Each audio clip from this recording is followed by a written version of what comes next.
تم نے اللہ کے مہمان مار دیے. یہاں کوئی پٹھان کا مہمان مار دے اس کو پٹھان نہیں چھوڑتا. تم نے اللہ کے مہمان مار دیے, تم نے رسول اللہ کے مہمان مار دیے, تم نے اللہ کے گھر میں مار دیے, تم نے اللہ کا کلام اور نبی کے فرمان پڑھتے ہوئے مار دیے. تمہیں اندازہ ہی نہیں تم نے کس کو مار دیا. یہ خون رائے گا نہیں جائے گا, کبھی جاتا ہی نہیں, یہ کبھی جاتا ہی نہیں. ضبط لازم ہے مگر دکھ ہے قیامت کا فراز. ظالم اب کے بھی نہ روئے گا تو مر جائے گا. ان قاتلوں کو نہ آج تک کوئی روک سکا ہے نہ پکڑ سکا ہے, اور اگر پکڑے بھی گئے تو وہ عدالت سے مکے لہراتے ہوئے نکلتے ہیں. کوئی نہیں آیا, کسی کو یہ نہیں لگا کہ یہاں کے زخمیوں کے بھی 2 لاکھ ہو سکتے ہیں, یہاں کے شہداء کے بھی 5 لاکھ کی امداد ہو سکتی ہے. یہی پشاور تھا, APS کا سانحہ ہوا, سارے ٹی وی چینلز بلیک ہو گئے, پورا ملک سوگ میں ڈوب گیا, مذمتی قراردادیں آئیں, نیشنل ایکشن پلان آیا, پرچم سرنگوں کر دیا گیا. قال اللہ قال رسول پڑھنے والے تو بڑے لاوارث ہو گئے. کسی کا بیان نہیں آیا, کوئی جائے وقوع پہ نہیں آیا, کوئی ہاسپٹل نہیں پہنچا, کسی نے امداد کا اعلان نہیں کیا, کسی نے مفت علاج کا اعلان نہیں کیا, کوئی مذمت نہیں, کوئی سوگ نہیں, کوئی کالی پٹیاں نہیں. کہاں مر گئی وہ ساری آنٹیاں جو موم بتیاں اٹھا کے بھاگ رہی ہوتی ہیں؟ یہ قرآن پڑھنے والے ہمارے بچے نہیں ہیں. کوئی اور سمجھے نہ سمجھے, ہماری قوم کو سمجھنا ہوگا. دنیا سوال کرتی ہے پاکستان میں کیوں ہوتا ہے. بسم اللہ وحدہ والصلاة والسلام علی من لا نبی بعدہ, اما بعد. اللہ جل جلالہ عما نوالہ نے اپنے پیارے نبی حضرت محمد مصطفیٰ صلی اللہ علیہ وسلم کو مبعوث فرمایا.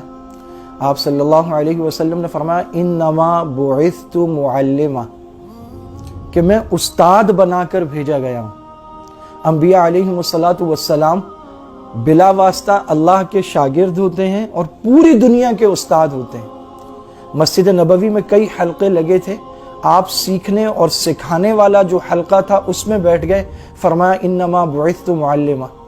آپ صلی اللہ علیہ وسلم نے فرمایا من خرج فی طلب العلم فہو فی سبیل اللہ, جو علم کے حصول کے لیے نکلتا ہے وہ اللہ کے راستے میں ہے.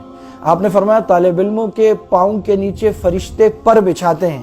فرشتے جن پاؤں کے نیچے پر بچھاتے ہیں ان پاؤں کے چیتھڑے اڑا دیے گئے, وہ پیر اڑا دیے گئے. وہ مسجد جو سجدہ گاہ ہے وہاں پر بم دھماکہ کیا گیا. وہ پاؤں جو مسجد کی طرف نماز کے لیے اٹھتے ہیں ہر قدم پر ثواب ملتا ہے.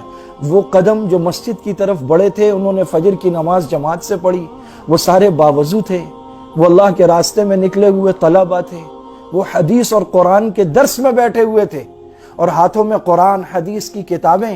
اور تھوڑی ہی دیر بعد وہاں کا یہ عالم تھا کہ اعضاء کٹے پھٹے تھے, بچوں کے لاشیں تڑپ رہے تھے, قرآن کریم کو آگ لگی ہوئی تھی, حدیث کی کتابوں کو آگ لگی ہوئی تھی, اللہ کے گھر میں لاشیں تڑپ رہی تھیں.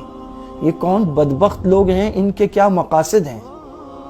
ڈاکٹر حبیب اللہ مختار شہید جو بنوری ٹاؤن کے شیخ الحدیث تھے, وہاں کے استاذ الحدیث مولانا عبدالسمیع صاحب, مولانا اسلم شیخو پوری صاحب جو جامعہ بنوریہ کے استاد اور مفسر قرآن تھے, مولانا یوسف لدھیانوی کہ ان کا چہرہ تصور میں لا کر انسان سوچتا ہے کہ ایسے عالم دین پر قاتل کے ہاتھ اٹھے کیسے, کپائے کیوں نہیں.